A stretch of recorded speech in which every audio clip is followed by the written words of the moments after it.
on se retrouve dans ce défi Winter Be Cool. Donc c'est la première fois que je réalise vraiment une course multijoueur, on va faire ça ensemble. A savoir que comme vous le savez, si vous avez regardé ma configuration Home Trainer, la vidéo configuration Home Trainer, eh bien j'utilise tout simplement un vélo qui est en monoplateau avec un petit plateau.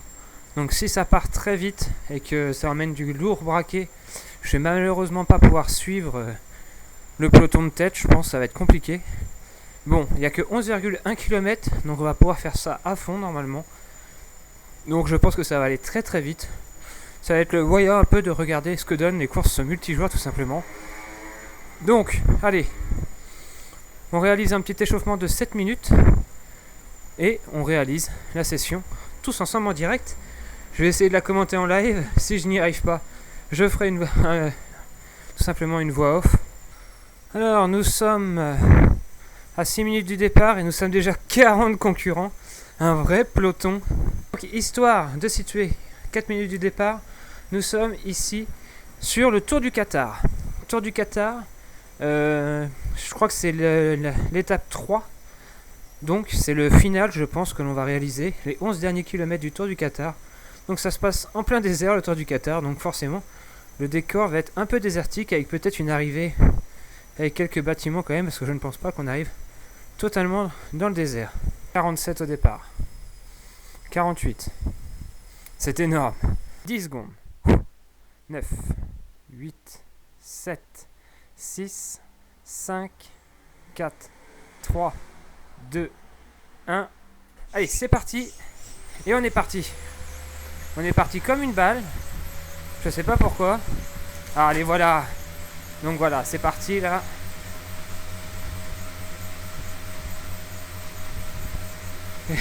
Je suis à des cadences de 140. Ça va être un vrai problème. On va essayer de faire le meilleur score possible. Mais ça va être compliqué avec ce...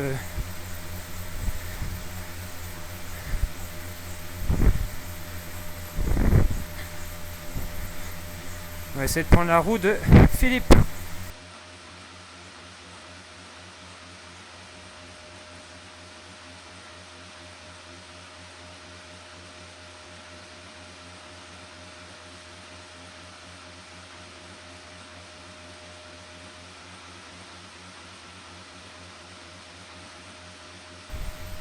Si on pouvait rattraper le groupe de devant.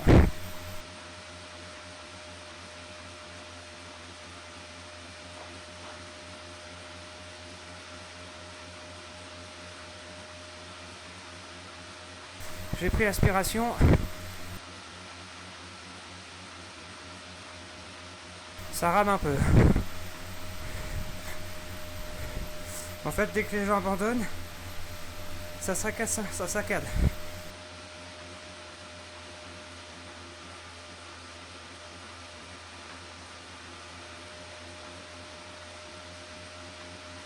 Et je peux pas passer de vitesse. C'est n'importe quoi.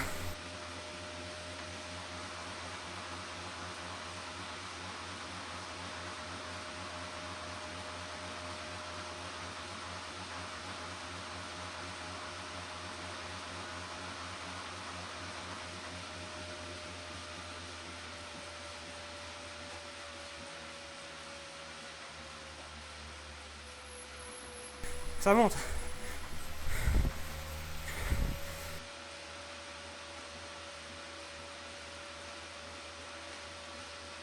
Il fallait s'y attendre, difficile de commenter en live cette course. En plus avec des cadences aussi élevées, 120 tours par minute en moyenne. Il faut savoir qu'à la fin de la course, j'ai quand même fait du 116 tours minute en moyenne. Donc ça demande vraiment de la grande vélocité. Donc parler en même temps que faire la course, ça devenait très compliqué. C'est pourquoi j'ai continué de parler entre deux. Vous allez voir, il y a des commentaires live et des commentaires offline. Donc je vais essayer tout simplement de redire mon ressenti en pleine course. À ce moment-là de la course, franchement, je vois que ça part très très vite et que ça ne faiblit pas. J'ai le petit point bleu en visuel en bas de l'écran qui est parti comme une balle. Et c'est vrai que ça décourage un tout petit peu car on se dit que de toute façon la gagne, on ne l'aura pas. Ça c'est certain. Ça monte un peu. Ça permet d'un peu moins tourner les jambes.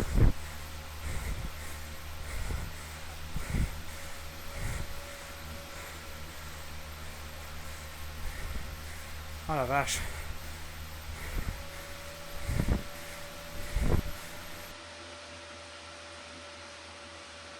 À ce moment de la course, mon seul but, c'est tout simplement de continuer à rouler avec ce groupe qui est juste devant moi, donc entre la 7 et 10e position, pour tout simplement pouvoir m'appuyer sur eux et ainsi alléger la résistance à l'arrière de ma roue pour pouvoir tout simplement décontracter un peu mes muscles, car vraiment c'est parti à une vitesse folle, plus de 45 km/h et des cadences toujours aussi énormes. Ça va être difficile de faire un top 10. Car vraiment, je mouline beaucoup trop. Donc là, comme vous voyez, ça y est, je me retrouve avec deux autres compagnons qui sont dans ma roue, mais c'est moi qui fais tout l'effort et eux, ils profitent tout simplement de mon aspiration. Donc dans ces moments-là, il aurait fallu juste que je me dise, allez, je relâche un peu, je reprends leur roue, je passe des relais, comme dans la vraie vie. Mais j'avais tellement des cadences élevées que j'avais peur qu'en relâchant un peu, eh bien, j'ai du mal à repartir ensuite pour pouvoir continuer sur ma lancée. Donc je préférais continuer à mon rythme. Si je pouvais profiter de leur inspiration, j'en profitais. Mais sinon, je donnais tout. Vous voyez que sur le graphique, il considère que tellement que ma cadence est élevée que je suis en mode sprint. Mais dans la vraie vie, non, je suis bien assis sur mon home trainer, à pédaler comme un dératé, à des cadences beaucoup trop élevées pour moi. À savoir que dans la vraie vie, j'ai plutôt des cadences qui sont à 80 tours minute. Et là, je suis à du 120 depuis le début, donc forcément, c'est pas naturel pour moi. Donc ça va être de plus en plus dur. Le constat, il est simple. Pour les prochains challenges Be Cool que je vais réaliser, je vais tout simplement devoir mettre mon vélo de tous les jours sur mon home trainer. Donc on utilisera mon Dengfu uniquement lors des challenges pour pouvoir profiter du petit et du gros plateau et ainsi pouvoir développer plus de puissance avec des cadences moins élevées et ainsi peut-être moins solliciter les muscles, enfin pas les muscles mais la vélocité tout simplement, car vraiment c'était très difficile sur la fin. Là on n'était même pas encore à la moitié. Quelqu'un a pris ma roue?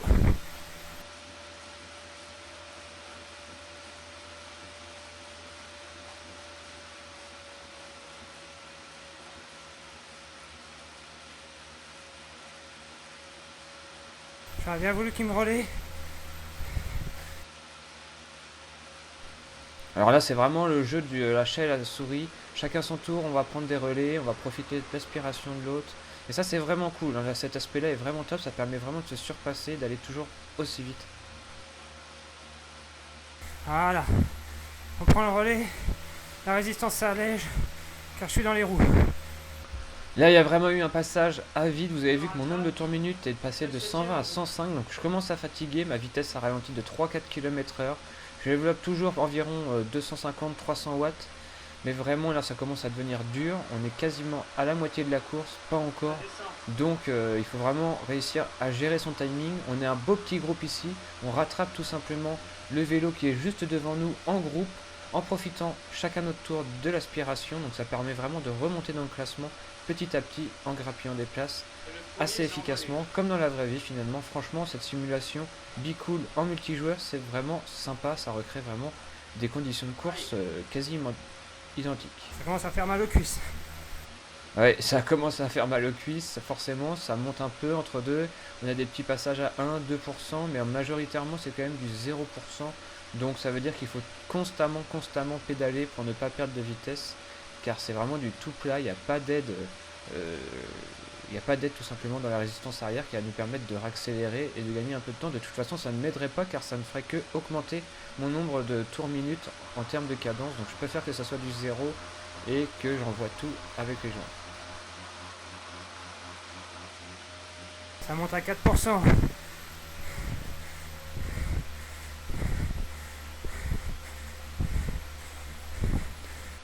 Je remarque que dès que la route s'élève un tout petit peu, j'ai un peu plus de puissance que mes coéquipiers qui sont partis en même temps que moi. Donc je reprends un peu les places à chaque fois, je fais un petit trou et j'arrive à récupérer des poursuivants, enfin des adversaires qui sont devant moi. Donc ça, à chaque fois, ça me donne un peu de motivation, mais dès que la côte se termine, les mecs derrière moi tout simplement arrivent à reprendre ma roue, vu qu'ils arrivent à atteindre des cadences beaucoup moins élevées et ainsi pouvoir envoyer beaucoup plus de watts et aller beaucoup plus vite. Très franchement, ma transmission m'a vraiment dérangé dans cette tentative. Ça m'a vraiment bloqué à des vitesses. Je ne pouvais pas dépasser les 50 km/h sur cette course, alors que sur un terrain aussi plat, vraiment, je pense que j'aurais pu faire beaucoup mieux.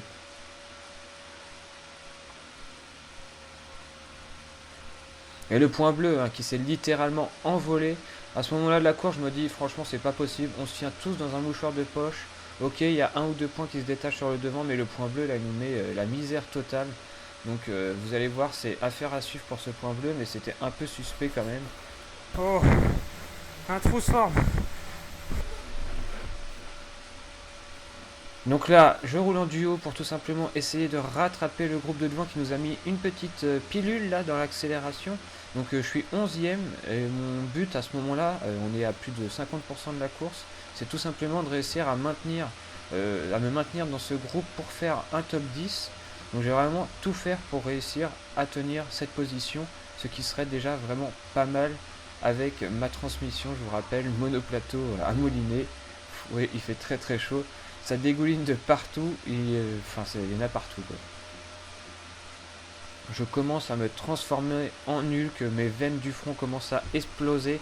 Vous verrez sur d'autres plans juste après que vraiment j'ai tout donné sur cette course et j'étais vraiment à fond. On rattrape le groupe. On va rester derrière. Ouais bah oui, on va rester derrière mais comme ça monte un tout petit peu, vous voyez à 2%, bah finalement je suis un peu plus puissant qu'eux. Plus de 400 watts développés, donc je les double assez facilement. Donc j'ai pas du tout profité de leur aspiration finalement. Et je me rends compte que si j'étais resté derrière, bah, j'aurais perdu un peu de temps et j'aurais pas pu essayer de rattraper plus de place. Donc je continue mon effort finalement. Je me la suis un peu joué solo, les gens qui ont profité de mon aspiration, tant mieux. Si j'ai pu profiter de l'aspiration, tant mieux.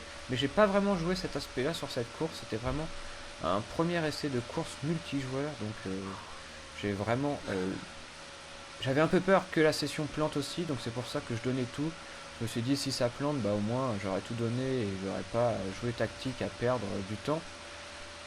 3 km. 3 km quand on en a déjà fait 8, franchement psychologiquement ça fait plaisir de voir plus que 3 km. Donc ça donne toujours et encore envie de se surpasser, ça y a vraiment pas de souci. Donc 3 km, là franchement au niveau du moral ça commence à redevenir bon, je reprenais un peu de temps minute, je reprenais de la vitesse, et en plus j'avais réussi à intégrer mon petit duo qui roulait plutôt sympa aux alentours de la 8-10e place, donc ça permettait un peu ici de prendre des relais, mais vous allez voir que comme depuis le début à chaque fois, eh ben, ils profitent beaucoup plus de moi que moi je profite d'eux, donc je fais tout l'effort pour eux, eux derrière ils ont une résistance qui s'allège et ils récupèrent tout simplement dans ma roue. Et ça c'est vraiment mon gros défaut même sur la route en temps normal. Je donne beaucoup trop d'efforts quand je suis devant au relais et ça fait que bah, tous ceux qui sont derrière tout simplement ils en profitent. Et au moment de l'effort fatidique, et bah, tout simplement ils me passent devant et moi je suis un peu limite pour pouvoir accélérer et ainsi pouvoir les tenir et garder ma position. Donc plus que 2,2 km maintenant, donc là le final approche. Et là, clairement, ils se reposent dans ma roue. Hein. Les deux qui sont derrière moi, là, ils sont calés dans ma roue. Ils ne bougent pas. Ils récupèrent à donf. Leur rythme cardiaque doit baisser. Leur nombre de tours minutes doit baisser. Donc, le seul intérêt que j'avais, c'était d'essayer d'accélérer. C'est ce que j'ai fait ici. J'ai accéléré, mais ils ont accéléré, mais beaucoup plus fort que moi. Pourquoi? Parce qu'ils ont une vitesse beaucoup plus grosse que moi. Donc, quand ils accélèrent, bah, tout de suite, l'effet n'est pas le même. Ça fait l'effet d'une bombe. Mais en tout cas, on a réussi à rattraper en renouveau un candidat, donc ça nous fait gagner une place dans notre petit trio, le candidat à l'arrière qui va essayer tout simplement d'accrocher nos roues pour pouvoir continuer sa course et maintenir son top 10 aussi, mais vous voyez, il était un peu juste, donc malgré qu'il ait essayé de tenir notre roue, il fait un peu l'accordéon derrière.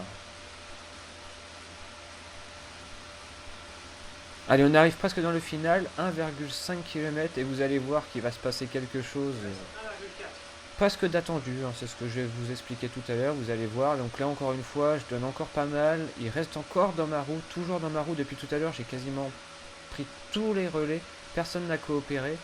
Donc il reste maintenant 1,2 km, ça va commencer à devenir chaud, bientôt la flamme rouge, bientôt le dernier kilomètre, donc bah voilà ce qui se passe. Ah, ça fait du bien. Je vais prendre la roue.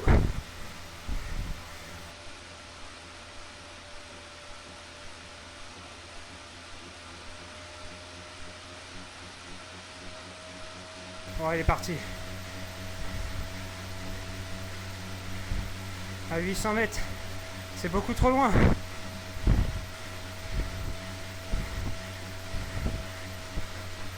Voilà, ils ont décidé tout simplement de faire le kilomètre, mes deux opposants, là, donc ils sont partis comme une balle avec des braquets beaucoup plus gros, ce qui leur permet vraiment d'atteindre des vitesses assez officimes.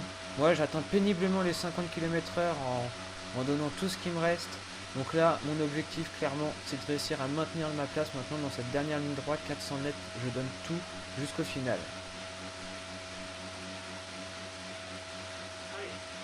On va faire un top 10. Allez les gars.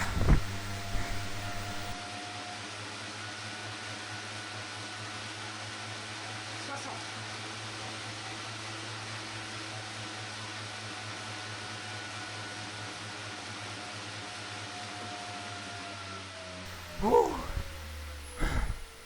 Oh. Je sais pas combien je fais. Je sais pas. Oh, oh j'ai tout donné.